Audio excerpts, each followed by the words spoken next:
1,200. ഏകദേശം അടുത്താണ്. 1,200 അല്ല. 1,200 അല്ല. 1 കിലോ 1.5 കിലോ 950. 1.5. 1 കിലോ ഉണ്ട്. 1,250. ഒന്നിന്റെ താഴെ രണ്ടോ? ഒന്നിന്റെ മുകളിൽ. ഒന്നേ മുക്കാല്.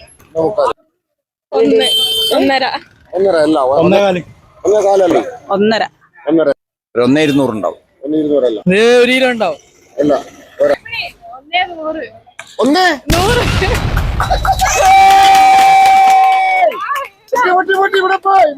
ഇവിടെ കിട്ടി. അപ്പൊ ഇതാ കൊല്ലയുടെ കൈ കൊണ്ട് കൊടുക്കേ. നമ്മളെ കറക്റ്റ് തൂക്കം പറഞ്ഞ് ഇവിടെ കൊടുക്കുക. അപ്പൊ അടിപൊളി SC ഫിഷിന്റെ അടിപൊളി സമയം. Okay, thank you. അപ്പൊ നമുക്ക് വീണ്ടും കാണാം.